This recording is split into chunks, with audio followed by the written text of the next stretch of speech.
Hi, Dr. Pelto here. Talking today, this is the Podiatry Practice Mastery update for March 2021. First thing is the podcast. We are still doing it. It's on iTunes and all Google podcasts and things like that. And we have a whole whopping 12 frequent people listening. So if you're one of those, thank you so much. If you're not one of those, you can join. You can just go to Podiatry Practice Mastery, and there's a link where you can get on the podcast. I basically, in a podcast, what I talk about is application of the interviews, and then I give these little practice mastery updates and little kind of thoughts on the journey of improving practice, because mastery of anything is just constantly trying to get better and then making a lot of mistakes and then learning from that, because mistakes are pretty common. And also want to talk a little bit about our last group session. We did it on plantar fasciitis and different treatment protocols. That was fun, but I think it was a little too intense. I think for a lunch hour period, it was a lot of information to cover, and there might be a better way. So I'd like to hear your feedback. Please send me a message or send me an email and let me know what your thoughts are. But we talked about plantar fasciitis protocols, how to treat it most effectively, how to increase revenue, and how to, just increase the amount of like shockwave and other types of things with it. Then there's a few interviews. There's one interview basically that comes out per week, and that's on podiatry.com. They have a section there on Podiatry Practice Mastery. I talked to Cindy Pezza about new doctors. So if you're a new doctor, she gives some really great tips about that. I talked to Chris Bromley about regenerative medicine. And then I talked to Jim McDonald about internet marketing and websites. And he's the one really that's the brainchild behind all the website aspects. So he does all the background, the emails, the things like that. So Jim is really helpful.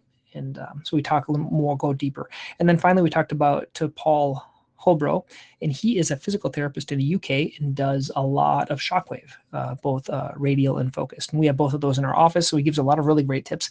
I think really the best takeaway from that is talking to your patients and asking them, what can't they do because of their foot pain or because of their fungal nail or whatever they have, how it emotionally affects them. What are 3 things that they would do if it's made better? And that's why I had a patient today, for example, had plantar fasciitis. She couldn't walk. She couldn't play tennis. She couldn't do things that she wanted to do. And then if we got it better, she could play tennis. She could walk. She could lose weight. And then what that would mean to her. And that would mean everything. And so it really makes them emotionally committed to doing some type of a treatment. And then you guide them to do whatever's the most beneficial for them. And then finally, I want to just share a book that I'm reading right now, Robert Ringer, $1 Million Habits. It's a really good book. It's about maybe a 4 or 5 hour Audible read. I have that subscription service with Audible, and this is the one I'm listening to now. The main one that I've learned, one of these habits, is basically it's a mindset habit that just be okay that problems will happen, and then try to flip them.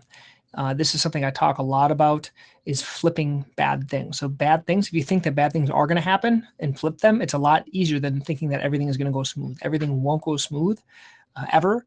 And so if you can get your mind into that, so bad things will happen, and how to flip that, that's the key. I'd like to invite you to the next group session. We're going to be talking about the 3-minute practice management newsletter. Basically, this is kind of one where I do it for Podiatry Practice Mastery. I also do it for my clinic. I don't do a written newsletter. I just do like a 3-minute video newsletter, and I'll kind of walk you through how to do that. So I'd love to hear your feedback. Please send me an email. Let me know what you'd like to hear more of, or what you don't like, or what what could make this better. Okay, thanks guys. Have a great day.